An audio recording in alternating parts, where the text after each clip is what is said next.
This is Big Girl Pants Podcast, where we talk about women, health, power, and wealth. hosted by April Melton. and Kimberly Shapiro. We are real women with real jobs doing real life. Join us while we showcase inspirational stories and inspirational people. Come on, y'all. Put your big girl pants on and stay tuned. Hi. Hey, How are you? we're back. Yeah. Back again. Back again. So fun. Love it. Have another guest with us today. Yes. We have had a guest with us every single episode this season. People must like us. Yeah, I guess. They keep saying yes. Thank you for saying yes. I love it. Yes. So fun. So we have Colleen, is Willoughby right now? Yes. Okay, and I know you as Colleen Farmer. So let me share how we know each other, and then I want to share why I invited her onto the podcast. So one, we met in church, I want to say 15 years ago, maybe, So something you were like how that. old then? 16, Okay. 17. All right. Okay. It's been a long time. Her younger sister and my youngest daughter were in the same church class, I guess, if you will, Sunday school. And her parents were really, really good friends with my son-in-law's parents. And we were all connected through the church. And her mother and I were friends. So very, very close for a while. And then, time, it just kind of separates people. But nonetheless, we're so glad you're here. She actually made a post on Instagram, I believe, maybe Facebook last week, that really struck me. And I just thought, wow, that is so profound. And I know other women are feeling the exact same way. And I did that to my own daughters. So I wanted you to come on and talk about that. And so she had read a book, Purity, I believe. Or pure. Pure. And Colleen has a story. We're going to let her share that. I'm not going to get into that right now, but there is something happened to her back when she was 22. 23. 23. And it really impacted her self-esteem and the way she looked at herself and her, and I don't want to say like lack of value, but it just really kind of shook her up. She read this book. It really kind of shifted the mindset, but I feel like you were already... Yeah. You were there. Yeah. This is just this continual feeding of the mind. But I feel like you made peace with this a long time ago. Yes. So I want her to talk about that story. And just, I guess that's kind of it in a nutshell. Just, Sweet. Yeah. Yeah. Sounds good. Yeah. Yeah. So, Nice to meet you. Thanks for coming. and this is her very first podcast. It is. Don't be nervous. I will try. We're easy. Yeah, I'll tell you, you asked me, and everybody always does, is how do I prepare? What should I do? And we don't prepare intentionally. We want raw, we want organic conversations. It's just, and I tell people, especially when it's women, it's just three women sitting at a table, Yeah, man. having a conversation. Yeah. There might be some cameras and it might be recorded, but outside of that, There might be a lot of people listening. other than that. pretty normal. Yeah. Pretty normal. But you did just mention before we signed on that your husband was just on a podcast. Yeah. Or he's starting one, He right? just started one. Oh, he started one. Yes. Okay, what's Yes. his podcast? It is a Zelda podcast. Sweet. The video game. What's yeah. Oh, Love okay. Zelda. The video It's so game. funny. What, Zelda? Keith, the guy who we're in his studio right now, he was just editing something that is the band that plays all the music or has done all the music for Final Fantasy, those video games. Yeah, he yeah. actually edited their concert or did the sound for their concert or something. It was super cool. And I walked That's in and I was neat. like, oh yeah, Matt's a gamer. Okay. I totally get Yeah. it. Bunch of gamers. I mean, I used to play Mario Brothers. I know. I liked Super Mario Brothers, Sonic the Hedgehog. That was about it. That's me. Yeah. I'm not a video not even close. gamer. Y'all, I started out on Atari, so that's my generation. And Sonic the Hedgehog. You guys weren't even born yet. Oh my God, I love Sonic the Hedgehog. Yeah. So, well, that's cool. Yeah. Well, thank you for allowing us to be your first podcast. course. Yes. Thanks for having me. Yeah, and I hate to just jump in, but I think we just kind of have to just Yeah. dive in and Totally. and let you share I'm it. excited to hear your story. Okay, so just jump in. Yeah. Okay. All right. Um, Well, first we can preface it with the post. So you made the post. Yeah, talk about that. Yeah. So it's been almost 9 years this year since this thing happened. And I have sought healing, and I'm in a really good place mentally and spiritually and every way you can be. But I have a project that I've been wanting to work on that I'm still starting at the beginning of it, so I don't really want to talk about the actual project. But I've been trying to do research on breaking your chains, because I know I have broken a lot of chains from the way I was raised and the way religious individuals, I wouldn't say the church, but religious individuals have kind of formed me to be who I was at that time. Yeah. Right. No shame to them at all because they were doing what they thought was right. But it was very toxic. Right. And it was very toxic while I was in it, but it was also toxic after this event happened. And so... Are you comfortable with saying what the event was? Yeah. Okay. I was assaulted in college, my senior year. Sexually assaulted. And so when that occurred, I just clammed up and didn't know who I was anymore because I didn't feel like I was who I was told I was supposed to be. Which was pure, a virgin. Pure. Yeah. A good girl, all of that. I've always been a good girl. I kind of still am a good girl at the age of 32. But I'm trying to redefine what that is because it shouldn't be tied to rules and regulations and what everyone... And your virginity. And my virginity, yeah. Right. And so, like, I've just been doing a lot of research, and there's not a lot out there on, like, deconstructing the purity culture. And so, like, I want to write about it, but I don't know where to start. Yeah. Right. And I don't want it to ever come across that I'm bashing the church or bashing these people because a lot of these people, to this day, are in my life, and I love them. But they were taught a certain thing that did hinder my growth, and I know it probably hindered theirs as well, and other boys and girls who grew up in church.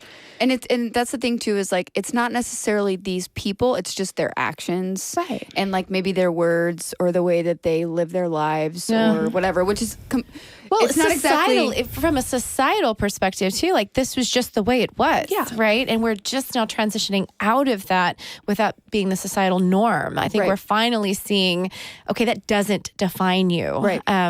But it did. It did for a long time. Centuries, you know? Yeah, absolutely. So this book that I'm reading, I just started it, and I can't remember who wrote it. It's really good. Like, I read the first chapter, and I just felt like it had a lot of research behind it, a lot of feeling. It did talk about the Bible, because it is from, like, the standpoint of an evangelical church, which is what I was raised in. And so it was just a great book. And I know people who, because I'm not quiet about what happened to me. I mean, I don't usually give you the details, but I'm not quiet because I'm not ashamed because I didn't do anything wrong. And I know that. And I know that a lot of women, and I know it happens to men too, but I'm a woman, so obviously my voice is to the women. And you're speaking from your perspective. Right. For sure. Yeah. But a lot of women have come to me saying that it's happened to them as well. And these are people who I like went to high school with, or I maybe met once at a party and we became Facebook friends. And so I feel like it's my platform that I was given to be able to tell people that it's okay to talk about it. Yeah. And it doesn't necessarily have to define you. You can define what it means and where you go from it. Yeah. But it is something that happened, and it's never going to just like go away. Sure. There's still trauma there that almost 10 years later, I'm still working through. Yeah. So I thought it would be a fun post. Yeah, it was. It was fascinating. So how did you, most women, a lot of women, I shouldn't say most because I really don't know the facts behind that, but I think most women, when something traumatic like that happens, they kind of go inward and they don't want to talk about it and they don't want to share it and they just want to they just want it to go away. How did you move past that? How did you start to heal? I started to do a lot of soul searching, whether that be praying or seeking, therapy from a professional, and then just talking to different people in my life who I consider mentors, and realizing that it wasn't that I was impure or that I did anything wrong, because I know I didn't. I think there's a whole culture that supports violence against women, but men too, that the quietness and the hush-hush nature of it is what feeds it. Oh, for sure. And so I guess I just realized that I didn't have to be ashamed of what happened to me because I didn't do anything wrong. Right. Something wrong was done to me, and I have the power to take that and use it for good. Yeah. I still have moments where, I'm triggered back into the place I was after it happened. But at the end of the day, I get to own that, and I get to tell my story, because I didn't get the chance to necessarily tell my story afterwards with like the legal system and anything like that, because that's a whole Are you other... okay telling the story? Yeah. I think it would be beneficial if you're comfortable sharing it. Yeah. I was 23. I wasn't, like I said, I was a good girl. So I didn't ever really go out in college. I didn't drink until I was like 22, 23. But I, was finishing up my last summer school class. I was graduating the next semester, and I went out with some coworkers and friends to a bar. And I wouldn't say I had too much to drink, but I was 23. So I had a good time. And there was this guy, and I had been single for a bit at this time. And there was this guy that seemed really nice, and we hit it off, and we talked about church, and he had a cross necklace on. He played the role of a good boy, good Christian boy. And I went there with a girlfriend of mine, and she drove, and she ended up leaving me at the bar. And my phone was dead. My wallet was in her car. I just had my ID in my phone case, little case thing, yeah. Yeah, in my debit card. And so I didn't know how to get home, and I was not going to drive. A, I didn't have my car. B, I had been drinking. And so this guy offered to take me home, and I was like, great. And my apartment at the time had a key similar to a hotel, so I had that in my my wallet thing as well. And so he was going to take me home, and I was like, sure, he seems like a nice Christian boy.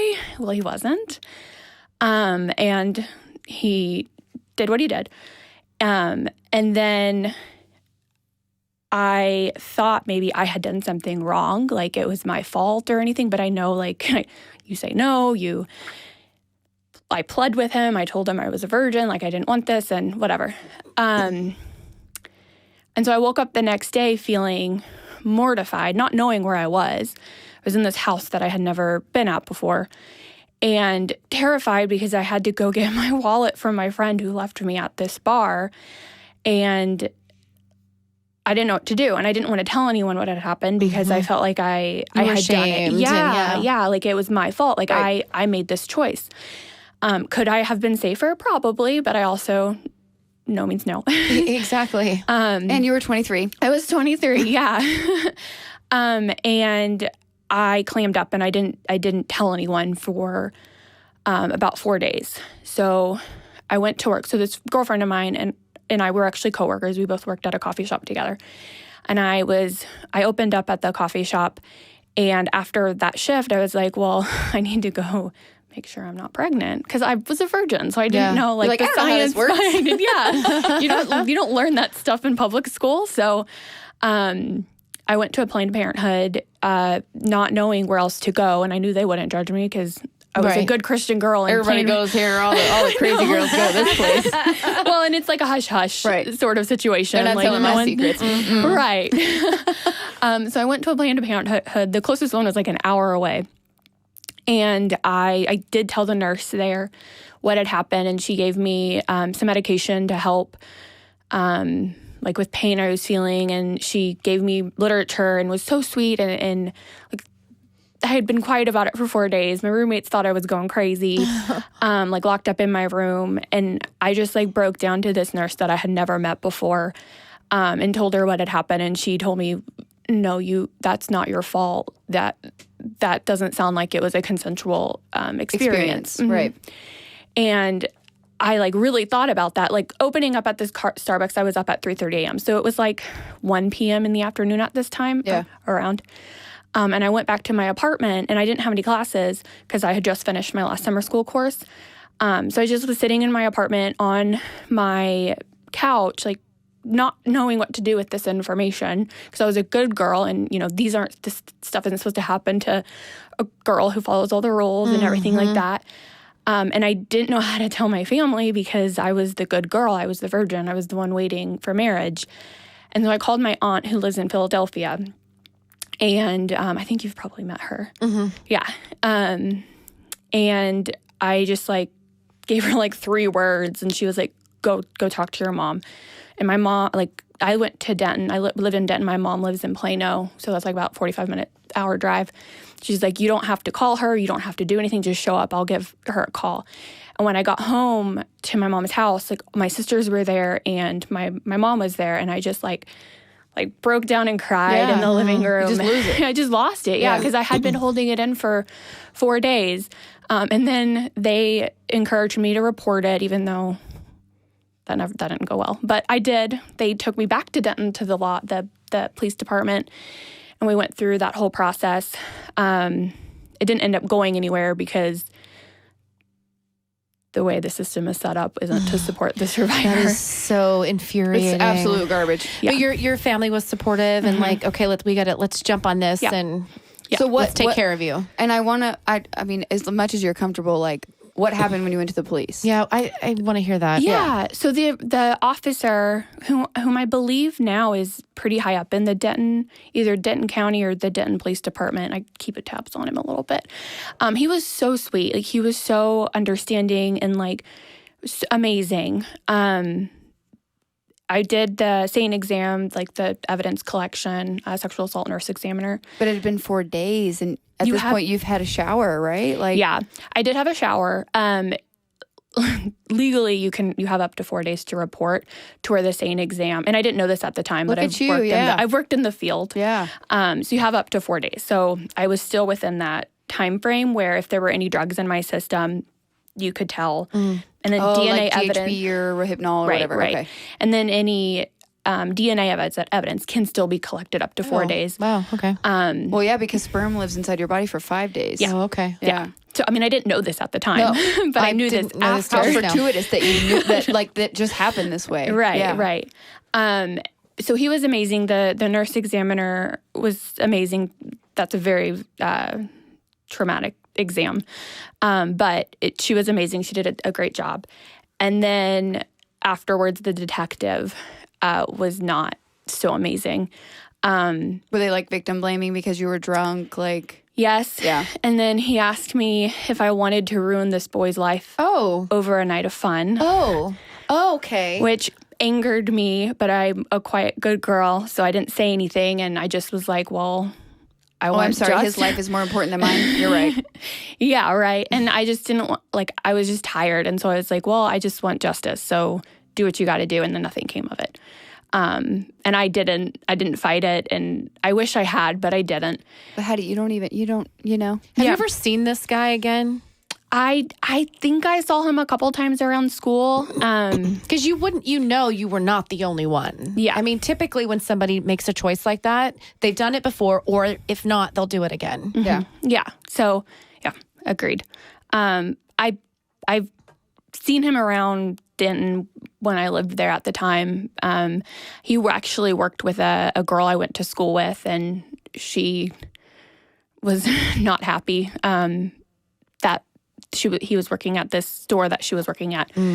So I knew him enough to know, he was still out there. But no, I haven't seen him. I mean, it's been almost 10 years, so thankfully Thank goodness for that. Yeah.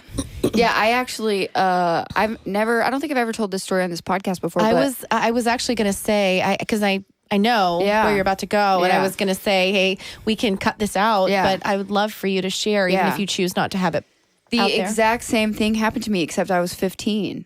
And I was at a high school party, and it was like, I don't think that, like, my parents were out of town or anything, but it was just this girl's house where everybody, went in high school. And I was actually, at this point, I was the good girl. Like, I was going to church, and I was very religious, and I was, in high school still. So it was like, see you at the pole, like FCA, like all that stuff. I was in sports. I was in marching band. I was in everything.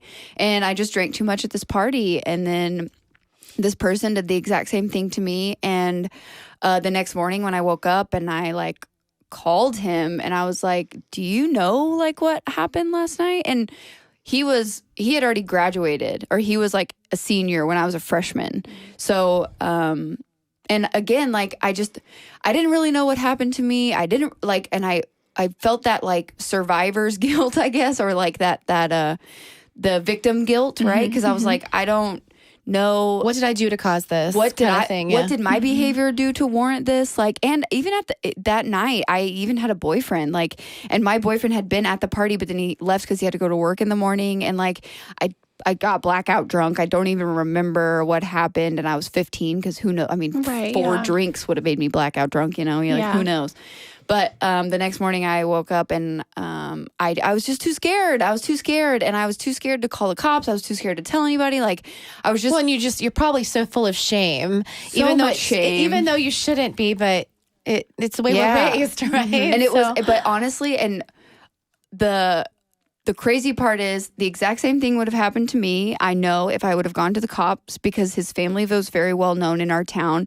His brother was in the same grade as I was. His brother and I played sports together, like, and it was just this whole thing. And it was right around 9/11, and he was one of these graduating members of that class that year that was going off to fight in that war. He was a Marine. He'd already been enlisted. Like, it would have ruined his life, right? And then I find out after high school that he did that to like 10 or 15 other girls that I went to high school with. Like, he would just be a predator at these parties and just wait for like the girls to get just drunk enough to where he could take advantage of them. Wow. And like it was just so like just an experience that you just don't ever want to live through, right? But that you just can't even explain either. Yeah. Like, just the worst thing ever. And I was a virgin too.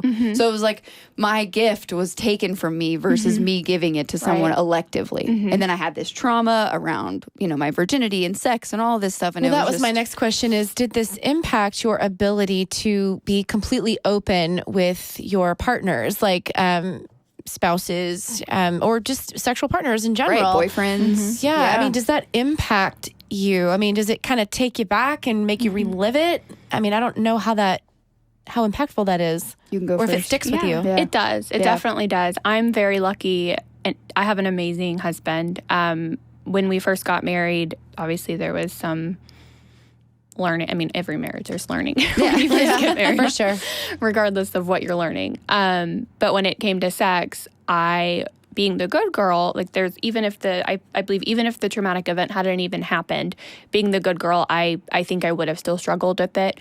But compounding that with the trauma that I had been through, and then just the aftermath of it, I think made it harder on myself, and then also my husband as well.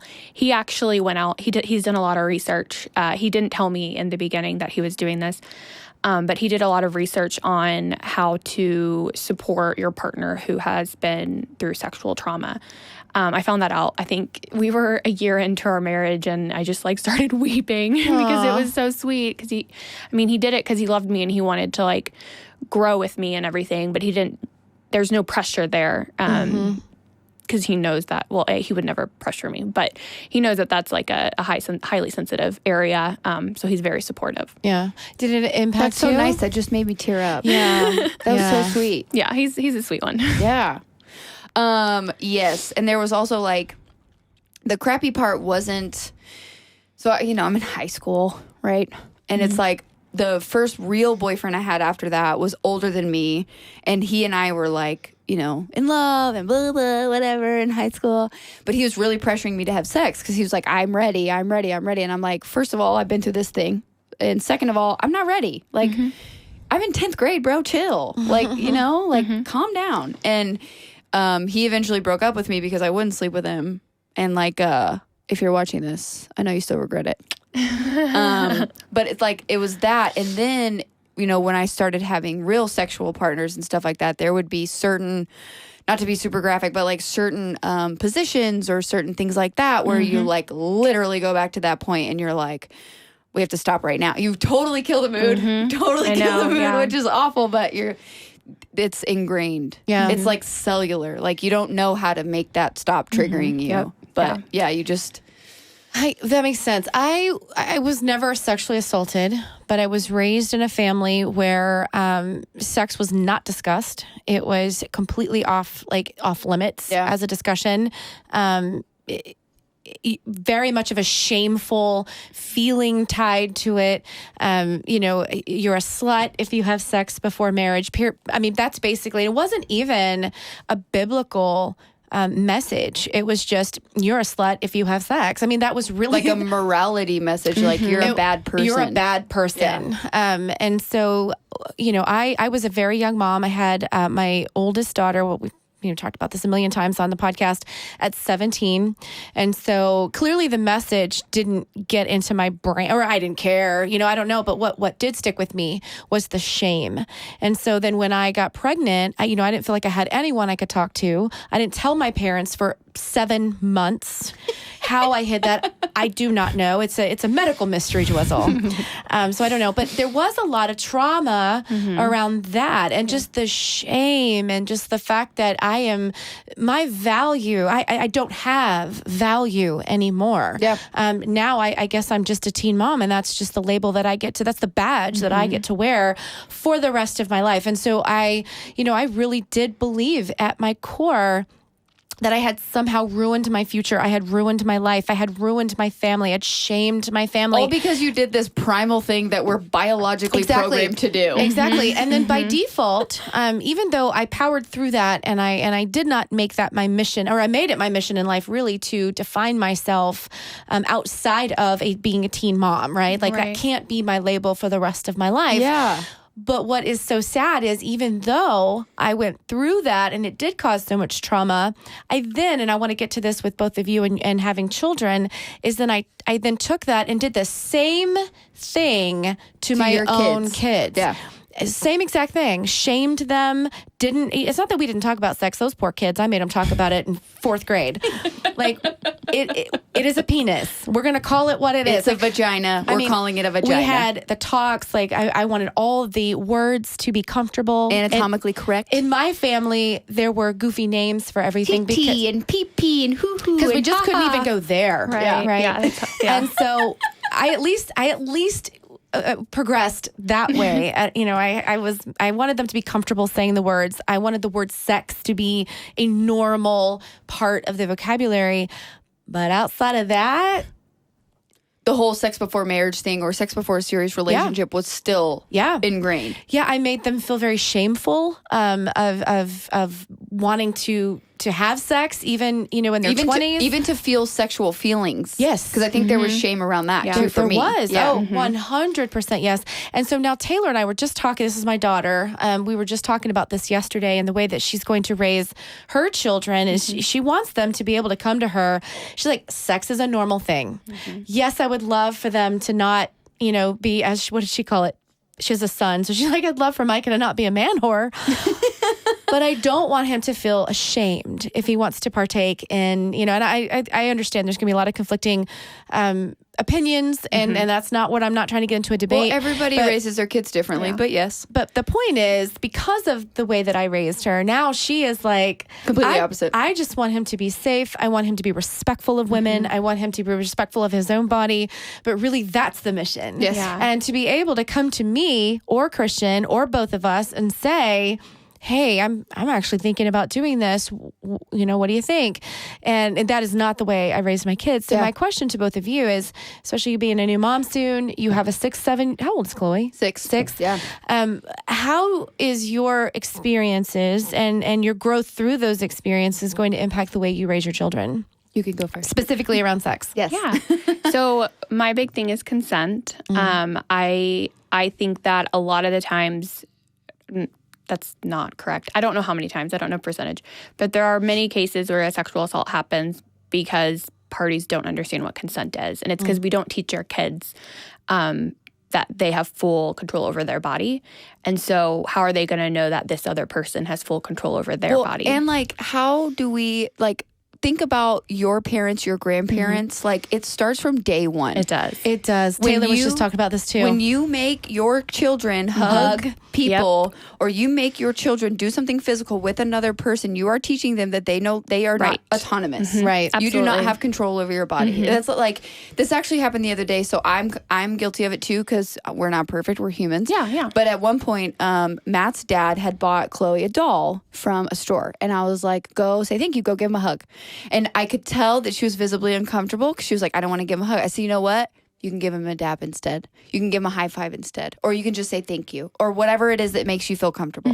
Because I've been teaching her since day one that she is 100% in control of her person. So when we go to the nail salon, and the nail ladies love her, and they're all from different countries. So they have different practices around touching. So they want to touch her. They want to hug her. They want to tell her she's super cute. And I can tell that it makes her visibly uncomfortable. I said, if someone touches you, you don't like it, you need to say, please don't touch me. Yeah. I appreciate it. Thank you. But please don't touch me. Or I really don't like it when you touch me. Well, and we've been raised in a culture where a man, whether it's a grandfather, an uncle, or whoever. Dad. We can say dad. Yeah. It never felt that way with my Not dad. from your dad, but I'm just saying there are dads who general. are wildly inappropriate with their children. For sure. But I mean, like specifically, well, any man, but like I know in my own family, like uncles and that kind of thing, who would come up and like grab your pinch the you, side of anything. you or tickle you or whatever. And to be really frank, it never made me feel uncomfortable. But my children, it did. Yeah. And because I never felt uncomfortable because I was just raised around it and it just didn't That's just what they did. bother me. Yeah. But because it made my kids uncomfortable and because I never said anything and I never addressed it and I never made them feel like their feelings were more not valuable, but would trump the feelings of the man who was making the gesture. Yeah. It really impacted them and the way that they felt about, and honestly, even to some degree today, their relationship with those individuals, because they feel like I didn't honor them and their bodies. And I made them succumb to these uncomfortable gestures because that's just what you did. Right. And it's ironic, too, that I find that is more prominent in women than it is little boys. Like, we don't make little boys go hug grandmas. You know what I mean? Because there's not that level, there's not the different dynamic there than there is with like little girls and grown men. You know what I mean? Because if you see a grandmother with her grandson taking him to the restroom, you don't really think anything of it. If you see a grown man taking a female into the restroom, you're like, whoa, that's kind of weird. I don't know about that. You know what I mean? Yeah. I will say Taylor is doing something with Micah. He's 2.5, I guess, at this point.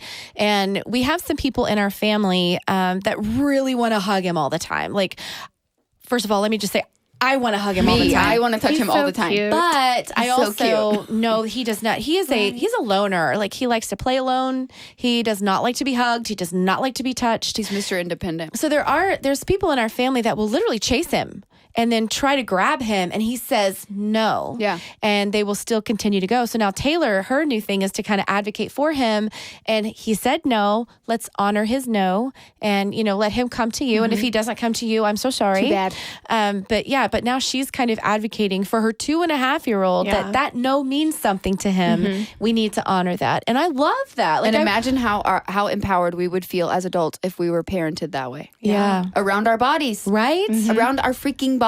Instead of feeling ashamed or embarrassed or, because I remember when I was a kid, even like you just said, making someone you have to give them a hug because they bought you something. Right. But you don't want to give them a hug. Yeah. Well, but that's play and that's what you do. Well, and that leads into not necessarily sexual For sure. attention, but any sort of intimate interaction, whether it's a hug, a handshake, a kiss, or actual sex should never be currency. And so we're teaching our children from we aren't, hopefully, but it's normal to teach your children from a young age that you give a part of your body as an exchange for something else. Right. Even though you're not saying that, that's what we're doing. Right. Well, that's like every girl when a guy takes them to dinner, they're like, oh, you're not going to sleep with me? I bought you dinner. No, you idiot. I'm not going to sleep with you. Are you kidding me? Yeah. First of all, we went to Chili's. Calm down. Yeah. Yeah, absolutely. So I think that's probably something my husband and I have been talking about our entire marriage, but then also just, being pregnant and having our first child here in a few months. Sex isn't currency, kisses aren't currency. It's going to be difficult because both our families are very loving, and I know they would never do anything to hurt or No, intimidate. but it's just the precedent and the norm that you're trying to, the standard you're trying to set. Yeah, and it's not with malice. Like, Well, that's like with Micah. It's not like she's trying to teach him to not be kind or loving or whatever. It's just on his terms. Yes. So, are you having a girl or boy? A boy. Oh, very That's fun. exciting. Yes. So you guys are having that conversation then around like how we're going to teach him, what's appropriate, what's not appropriate. And Well, and then also respecting another person's boundary as well. I don't think, I'm sure there's science behind it, but I don't think that men or little boys are necessarily, it's ingrained in them to be sexual predators. I think it's taught. And so I think there needs to be a societal shift in how we parent our children, and not parenting pink and blue, but parenting whole bodies.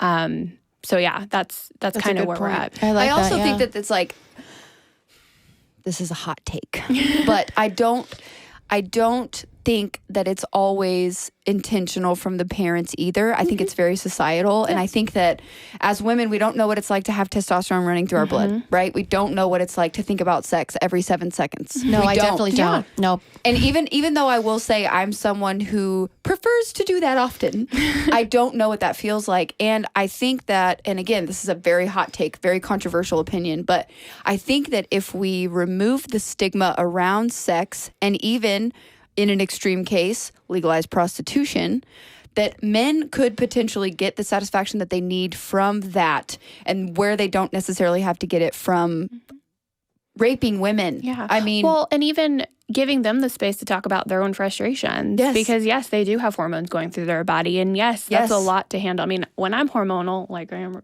right now, it's a lot that you can't control. Yes. But we don't but talk instead about we just that. tell everybody to shut up. Like, we suppress it. Like, don't talk about your feelings. Yes. Don't talk about... Well, especially for men. Well, and like through puberty, like whether you're a man or a woman. Like, I remember being so young and going through puberty, and not one time did anybody talk to me about, again, hot take, masturbation. Like, just because we're women doesn't mean that we're not supposed to do that, or that we're not supposed to have some kind of release, just like a man does. Like, I have 2 brothers, and it was, my mom's very much a tomboy, so it wasn't very feminine household, but it was like, when my brothers started taking 45-minute showers, I know what they're doing in there. You know what I mean? But like, at what point do we have conversations with women around that? Right. And like, around expressing yourself sexually, like getting your satisfaction. What is the outcome for you in a sexual situation? Like, you should be satisfied too. Yeah. Where do we even have that conversation? That's why we feel like we can't speak up or say anything. We're not even taught how to have an orgasm. Well, it's because in purity culture, whether it's in the church or just the way society has been in general, we don't talk about sex, know, and that's what I was saying. women Whenever aren't I supposed grew to up, want you don't it. talk, you don't even say the word. Yeah. It's a bad word. And so, as a female, I may have been feeling those feelings, but I did not talk about it. Of course not. So it didn't matter because I wasn't supposed to have pleasure in that area because it was dirty. Which is so silly, because biologically, if let's say we're having biblical sex in the biblical fashion, it's like per the Bible or per Christian beliefs or religious beliefs, right? Because it's not just Christianity. A lot of religions are promoting this, especially like some Muslim religions or something like that, where like their women are literally covered up because they're so, we're just so sexy. They just can't resist themselves. Don't show your hair. But even It's like too sexual. biologically, if we have an orgasm, we're more likely to reproduce, because that's helping to assist the reproduction system. So like, it even helps in the Bible sense. You know what I mean? But like, at what point are we ever going to talk about that? Yeah, and now we are. I was going to say, conversations are open now. Now it's becoming, with each generation, it's becoming more and more prevalent. Yes, I do think so. Obviously, my grandparents for sure did not talk about it. No, it's like it was the stork that brought you. Yeah, and then my parents, it was just one generation removed, but still not quite there. And then obviously, I did it. I tried to do it again. My kids were not receptive, but I tried. But your kids also, like, and I don't want to say you lucked out, but your kids married the first person that they were intimate with. True. Which is unheard of. It is. Yeah. It is. And they married their first boyfriends. Yeah. And it's not even that they got married at 18 or 19. Yeah. They were both 25. In long-term relationships with their first boyfriends. Yeah, crazy. I don't know. I prayed for that, man. I'm about to say, like, you lucked out. That's awesome. But even if, and I am definitely not, that's not my situation at all. But even if, let's say, like Chloe, does grow up and finds that she wants to experiment or have multiple relationships, I feel the same way. That's my question. Is like, how are you guys going to handle your 16-year-olds first of all, are you going to raise them to feel comfortable coming to you? One. Right. And two, when they do, what is your message going to be? Like, are you going to stick with nope, you need to stay pure, no sex before marriage? Or are you going to take a more realistic approach and say, okay, listen, that's what I want to know. Like, how are you going to handle that? What do you think you'll do? I will be more realistic. I might get into trouble for saying this by people in my life. You're grounded. Immediately. I don't. Oh, wait, you're grown. No, I'm 32. I know exactly. I think that people are going to have sex. They are. Yes. Even if they wait until they're older, they're going to have sex. My son, which is weird to say, he's probably going to grow up into a teenager, and he'll end up. He's not probably going to. He's going to. Yeah. It's hard for me to understand that because I was a good girl, girl. But my husband, I know his past. I know what he's done and what he chose to do. I mean, it was healthy, nothing wrong with it. So I want to raise our son in a way to where he feels comfortable coming to us. But to be ready. There's so many emotional ties to sex, especially, consensual, because that's what we'll raise him to do is consent. There's just emotional ties to it. And a boy or a girl, growing up, navigating puberty and everything, don't think there's necessarily anything traumatic with having sex at a young age. I don't know because I wasn't that person. Yeah. I didn't go through that. But there's a lot that comes with sex. Yes. Babies. Whether it's babies, yes. Children, okay? I know firsthand. Yes, children. But also just the emotional tie. And the emotional baggage. It's so real. Yeah. And you'll never forget, again, it's hard because our gifts were taken from us, but you'll never forget your first. Yeah. I can honestly say, because that was largely when I was, taught, if you want to call it that, to stay pure and don't have sex. It's shameful. Don't say the word. Don't do it. Don't think about it. But while your body's raging and you're like, how did I not think about I was it? very, very young. I lost my virginity to my first husband. I should probably clarify before he was my husband.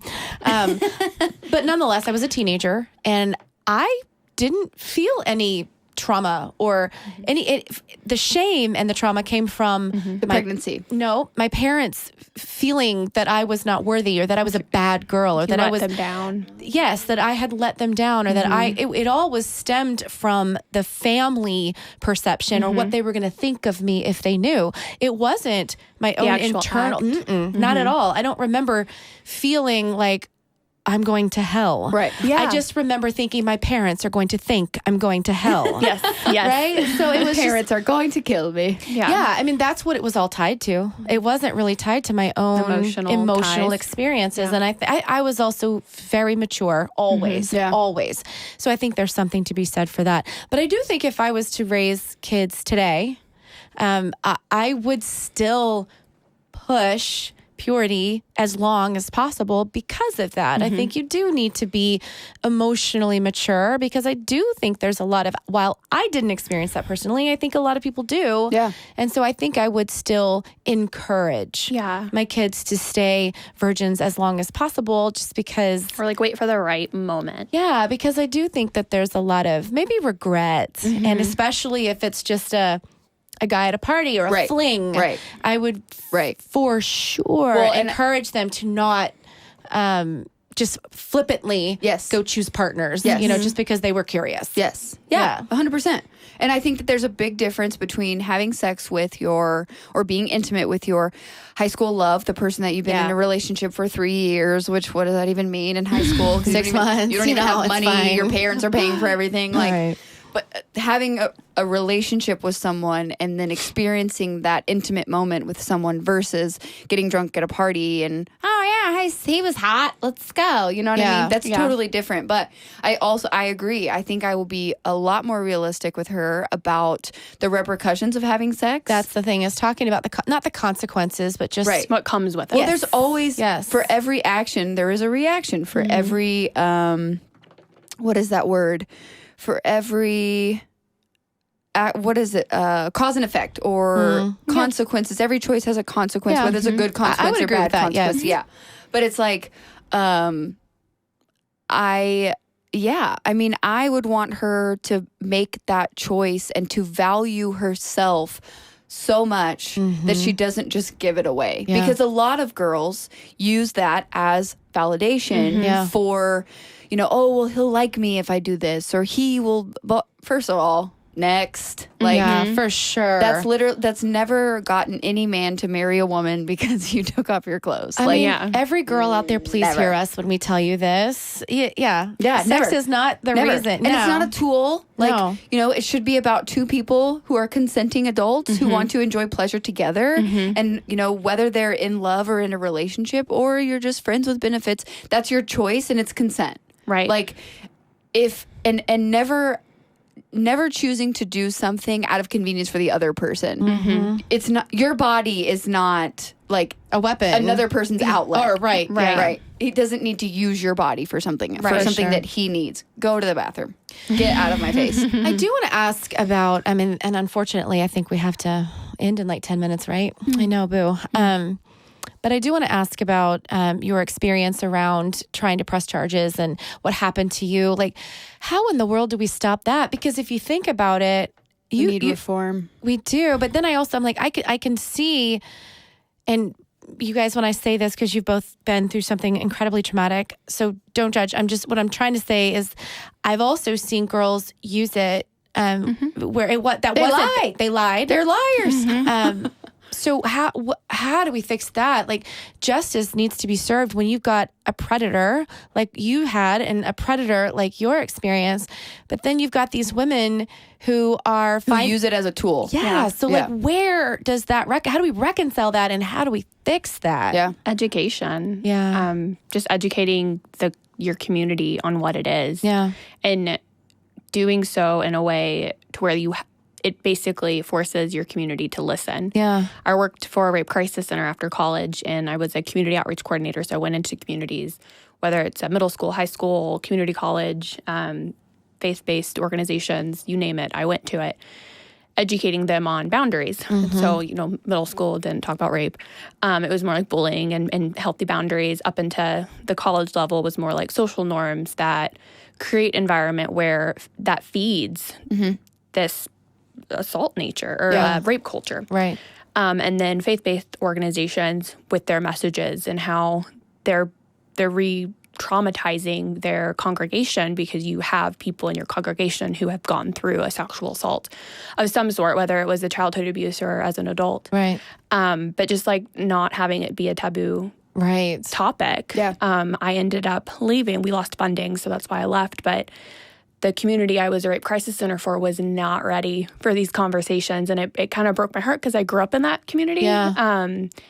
But they just weren't ready. And they may be ready now because it's been at least 5 years. I think it's been 5 years. But just like having the tough conversations and not shying away from the word rape or sexual assault or sexual trauma or trauma in general. Yeah. And then raising your children to be open and honest about those conversations. Well, and not thinking about protecting the image or the reputation or the quote unquote life of the predator. I know. It blows my mind. It's just like Brock Turner. Yeah. Brock Turner. I mean, there's not, I don't think there's been a more prominent case where it was just a blatant disregard for her person, for her recovery, for the trauma that she went through, for her future. Like, how on earth is anybody supposed to feel confident in the system where you can't even protect? He shoved leaves inside of her and sticks. He berated her. He just degraded her into nothing. And there were witnesses. Male witnesses, as well. Like, they were witnesses. And we're worried about his future. Yeah. You're worried about his future? This is how he treats somebody. Like, what? Yeah. Yeah. That's infuriating.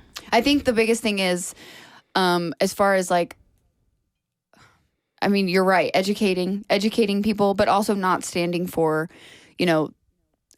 law enforcement, the police, to just be like, too too bad. So Yeah. sad. Sorry. Like, you're probably lying. Were you drunk? Were you on drugs? Did you ask? Were you asking for it? What were you wearing? Were you wearing a dress too short? Were your boobs That's hanging so out? frustrating. Like, oh my gosh. Yeah. And that's, I mean, we make up like what, 51% of the population right now? Like, Yeah. how can half of us not feel represented? Right. That's insanity. Well, we talked about this before too. It's even dress codes within like the school system and how it's so strict, especially for females. And it's like, because we're distracting to the guys. Oh, I'm sorry. So they get no ownership of the fact that they can't Of their control, actions. right? Yeah. So we have to alter the way that we dress so that you can control yourself. Okay, got it. Thanks. No, it's about being a respectable girl. Yeah, that's right. And modesty. Modesty, right? Modesty, yeah. Yeah. Because you're a bad person if you're not modest. Yeah. If I show my arms or just a little too many Of inches a leg. above my knee, My leg. I'm a bad girl. Yeah. Bad. Oh my God, so funny. Well, it's the I worst. thank you so much for your willingness, because I know it. You know, you while you're open and you seem to be very comfortable talking about it. I know that going on a podcast and like this is out there forever. I know that's a lot. So thank you. There's a lot of women that will benefit from this conversation. I think there's a lot of people who are raising kids right now that will benefit from this conversation because they can hear how impactful the dialogue is or lack thereof. So I really I appreciate that. Yeah. And you everything- too, April, sharing your story as well. Thanks. You know me, I share everything. I did notice on the post, though, that you mentioned like a group that you started maybe or something on social media. I think it was, I don't remember I think it was your Instagram. You were like, I created this group or something, but I don't remember what it was. Am I wrong? Am I crazy? Okay, maybe I'm crazy. I would like to. Sure, yeah. So I would. I'm manifesting it right You're now. manifesting. I would like to serve on a board of directors for a rape crisis center or domestic violence. Cool. So anybody who works for that, yeah, like plug. Find Colleen. Yeah. Find her. to like help find funding and because that's what they need. These organizations need funding. They can't do their job if they don't have the money to do it. You know, I've always said that I was going to help with teen moms. And here I am, 45 years old, and haven't been a teen mom for forever. Look at that. Many years. There's your new project. Many years. But I want to do that because I know so many girls get themselves in those situations and just think it's all over. And it's 100% not. It couldn't be over. more wrong. Yeah. Absolutely. Well, I guess you can give us our plug. Okay, and- great. So you can find us at www.biggirlpantspod.com. We're also on YouTube and we're on every platform where you can find podcasts. So please leave us a review and subscribe and give us 5 stars. And Awesome. confess your love for us. I mean, we'd love that. all of it. Yes. Thanks so much, Colleen. Thanks for having me. Love you. you. Bye.